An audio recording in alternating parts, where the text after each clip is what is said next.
नमस्कार। बनारस, आस्था का केंद्र बनारस, बाबा भोलेनाथ की नगरी बनारस, जिसके कोतवाल हैं काल भैरव। बाबा तुलसी जिन्होंने घाट पर बैठकर रामचरितमानस लिखा, वो बनारस। गौतम बुद्ध ने बनारस के सारनाथ में अपना पहला प्रवचन दिया, वो बनारस। मंदिरों का शहर बनारस, धार्मिक राजधानी बनारस, दीपों का शहर बनारस। पर आज दुर्भाग्य से कई घरों के दीप बुझ गए इस कोरोना महामारी में, और केवल सरकार और प्रशासन की लापरवाही से रोजाना 700 से 800 लाशें जल रही हैं घाटों पर। कौन जिम्मेदार है? जिनके घर का कमाने वाला न रहा, कौन भरेगा उनका पेट? कौन जिम्मेदार है?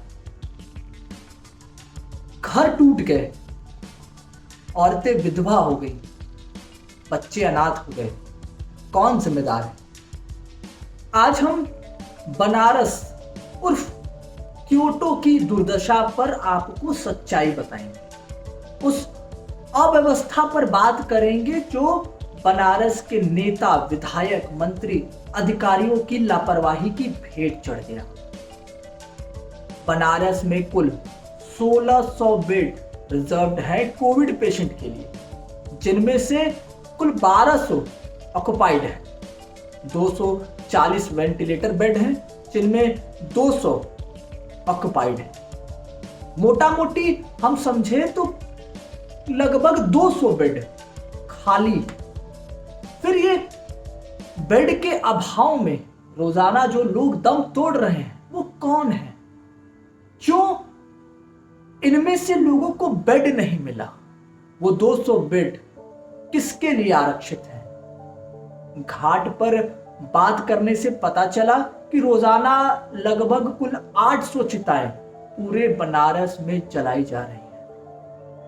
हम देखें तो सरकारी रूप से 3 घाट प्रयोग में लाया जाती है चिताओं के लिए, अंतिम संस्कार के लिए। मणिकर्णिका घाट, हरिश्चंद्र घाट और मलहिया घाट। लेकिन अब राजघाट के उस पार, गंगा नदी के उस पार, अवधूत आश्रम के पास लाशें जलाई जा रही हैं। रामनगर में गंगा किनारे लाशें बड़ी संख्या में जलाई जा रही हैं। ऐसा क्यों हुआ? क्यों जिला प्रशासन फेल हो गया? इसका आप एक नमूना देखिए, और बड़ा ही हास्यास्पद है। बनारस में एक अधिकारियों की बैठक हुई, उसकी अध्यक्षता किया पूर्व ब्यूरोक्रेट्स, प्रधानमंत्री के बड़े नजदीकी अरविंद कुमार शर्मा, जो अब एमएलसी है, उनके नेतृत्व में बैठक हुई। Divisional commissioner, district magistrate, municipal commissioner, DRDO officials और सेंट्रल पीडब्ल्यूडी के लोग उस बैठक में शामिल हुए। और तय क्या हुआ? पीएचयू के बनारस हिंदू यूनिवर्सिटी के एमपी थिएटर में, जो एमपी थिएटर जो सबसे बड़ा ग्राउंड है बीएचयू का, उसमें 1000 बेड का अस्थायी हॉस्पिटल बनेगा, जो हर व्यवस्था से लैस होगा। ऑक्सीजन होगा, उसमें दवाइयां होंगी, हर वो व्यवस्था जो कोविड के समय में आवश्यक है, वो उससे लैस होगा। अब बनने में कुल 15 दिन लगेगा। इतना बड़ा स्ट्रक्चर खड़ा करने की जरूरत क्या है? तब तक साहब 12,000 लाशें जल चुकी होंगी। जब आपके पास बनारस में 300 करोड़ की लागत से बना ट्रेड फैसिलिटी सेंटर टीएफसी का बड़ा हॉल है, वहां पर बड़े रूम्स हैं, जिसमें केवल ऑक्सीजन सप्लाई करके 1000 से ज्यादा लोगों की सुविधा उपलब्ध कराई जा सकती थी। ऑक्सीजन प्लांट बनाने के लिए आप लखनऊ की तर्ज पर 3 दिन में खड़ा हो सकता था। फिर इतना वक्त क्यों लेना? क्या उन 12,000 लाशों की कोई कीमत नहीं। और वही नहीं, उस जैसे बनारस के अंदर सैकड़ों हॉल है, उनका प्रयोग नहीं किया गया। टीएफसी ट्रेड फैसिलिटी सेंटर का प्रयोग प्रधानमंत्री के बड़े कार्यक्रमों के लिए होते आया है, प्रदेश की सरकारी कार्यक्रमों के लिए उसका उपयोग होते आया है, भारतीय जनता पार्टी के बड़े कार्यक्रमों के लिए उस हॉल का, उस रूम्स का प्रयोग होते आया है। लेकिन जब जनता की बात आई तो सब नदारद। ऐसा ही एक बिल्डिंग और है, रुद्राक्ष नगर निगम की, जो अब बन के लगभग तैयार हो गई। जब कमिश्नर साहब बैठक में थे तो फिर उस बिल्डिंग का जिक्र क्यों नहीं किया, जो कि जर्मन हैंगर वाला जो बनना था। आपदा में अवसर, टीएफसी को सेना के हवाले कर देना चाहिए सरकार को। फिर देखिए कैसी सुलभ व्यवस्था देखने को आपको मिलेगी। एक बड़ा दुर्भाग्य यह भी है, बड़े हॉस्पिटल बन रहे हैं पर ऑक्सीजन प्लांट नहीं।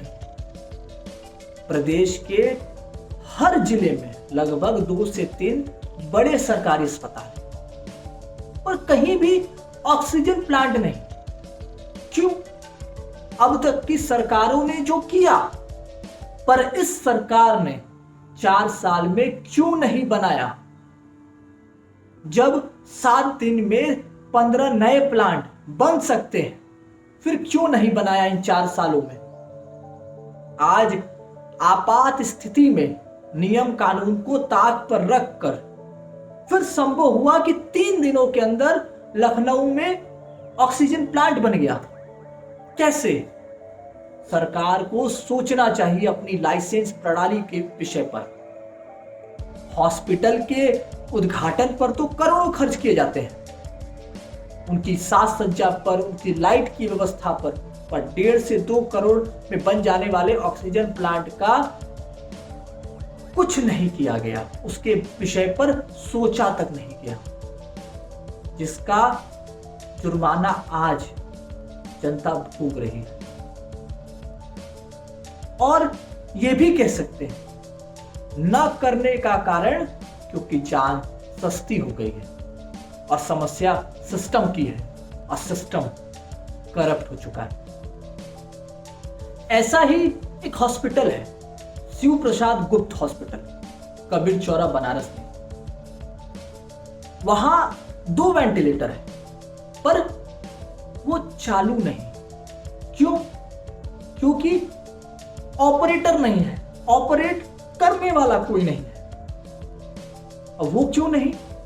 क्योंकि नियुक्ति नहीं हुई है। और नियुक्ति क्यों नहीं हुई है ये किसी को पता नहीं, पर अस्पताल ने जहमत नहीं उठाई इस महामारी में कि संविदा पर ही रख ले और किसी की जान बचा ले, पर अस्पताल ने ताले जरूर बंद कर रखे हैं। अब नियुक्ति होगी तो अंडर द टेबल मिलेगा, कुछ विधायक जी को जाएगा, कुछ अधिकारियों को, भले ही वेंटिलेटर के अभाव में जनता दम तोड़ दे। एक बात तो साफ है, इस कलयुग में राम राज्य की कल्पना बेईमानी हो गई। मानवता मर चुकी है, नेता की, अधिकारियों की। अब सब आपदा में अवसर की तलाश कर रहे हैं। वैसे भी 130 करोड़ की जनता है, इतना ज्यादा पॉपुलेशन, पोल्यूशन है, इसी बहाने ही सही नियंत्रण हो रहा है।